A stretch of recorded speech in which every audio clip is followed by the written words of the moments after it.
குடியரசு துணைத் தலைவர் தேர்தலில் தமிழகத்தைச் சேர்ந்த சி.பி. ராதாகிருஷ்ணன் போட்டி. நாட்டின் 2வது உயரிய பதவிக்கு தேசிய ஜனநாயக கூட்டணி வேட்பாளராக அறிவிப்பு.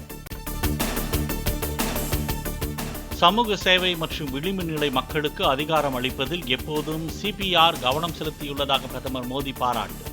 தேசத்திற்கு சேவை செய்ய வாய்ப்பளித்ததற்கு நன்றி தெரிவித்து சி.பி. ராதாகிருஷ்ணன் எக்ஸ் தளத்தில் பதிவு. வாக்குகள் திருட்டு என்று புகார் கூறுவது முற்றிலும் அடிப்படை ஆதாரமற்றது என தலைமை தேர்தல் ஆணையர் விளக்கம். வாக்காளர்களை தவறாக வழிநடத்துவதை நிறுத்திக் கொள்ள வேண்டும் என்றும் எதிர்க்கட்சிகளுக்கு வலியுறுத்தல். வாக்கு திருட்டு குற்றச்சாட்டு அரசியலமைப்பை அவமதிப்பதாகும் என தலைமை தேர்தல் ஆணையர் பேட்டி. தேர்தல் ஆணையம் எந்த கட்சிக்கும் ஒருதலைபட்சமாக நடந்து கொண்டது இல்லை என்றும் விளக்கம். பீகாரில் வரைவு பட்டியலில் இருந்து நீக்கப்பட்ட 65 லட்சம் வாக்காளர்கள் பெயர்கள் இணையத்தில் வெளியீடு.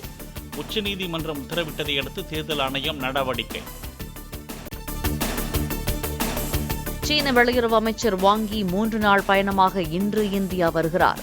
பிரதமர் மோடியுடன் வர்த்தகம், எல்லை பிரச்சினை குறித்து நாளை பேச்சு நடத்த உள்ளதாக தகவல். பெண்களுக்கு பாதுகாப்பில்லை என்று கூறி தமிழகத்தின் சட்டம் ஒழுங்கு பற்றி ஆளுநர் அவதூறு பரப்புவதாக முதலமைச்சர் பேச்சு.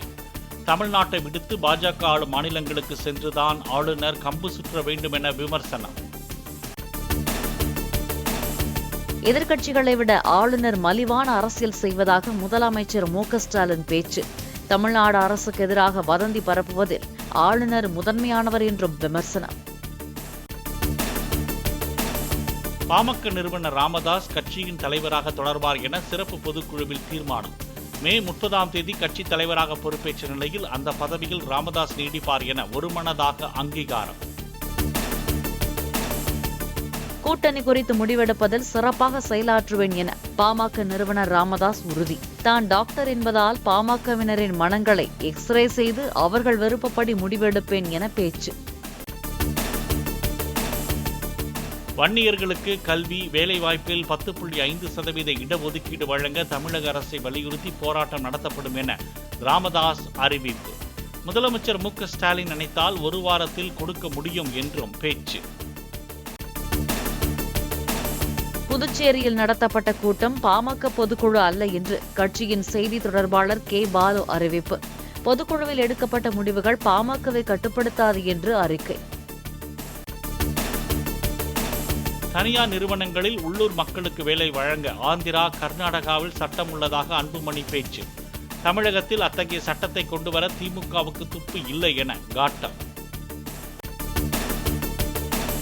தருமபுரியை முதலமைச்சர் புறக்கணிப்பதாக கூறி பாமக தலைவர் அன்புமணி அவதூறுகளை அள்ளித் தெளிக்கிறார்.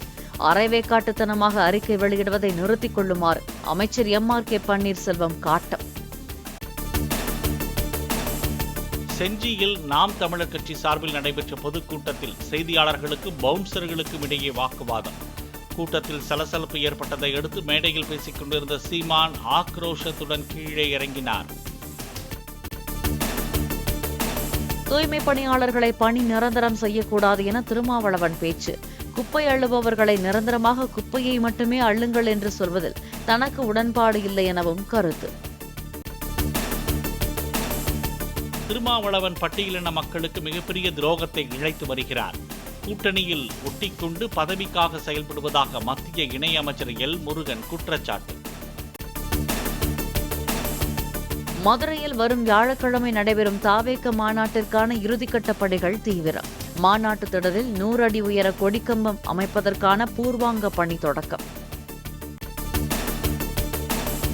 தீபாவளி பண்டிகைக்கான ரயில் டிக்கெட் முன்பதிவு இன்று தொடக்கம்.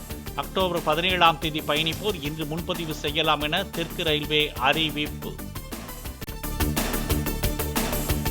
3 நாட்கள் தொடர் விடுமுறை முடிந்து பல்வேறு மாவட்டங்களிலிருந்து சென்னை திரும்பிய மக்கள். கிளாம்பாக்கம், கூடுவாஞ்சேரி உள்ளிட்ட பகுதிகளில் வாகன நெரிசல். டெல்லியில் யமுனை நதியின் வெள்ளம் நாளை அபாய கட்டத்தை தாண்டும் என்று எச்சரிக்கை. அதிகாரிகள் நிலைமையை கண்காணித்து வருவதாக டெல்லி அரசு அறிவிப்பு. சென்னை பெருநகர் மற்றும் புறநகரின் ஒரு சில பகுதிகளில் இன்று மழை பெய்யக்கூடும். வானிலை ஆய்வு மையம் தகவல்.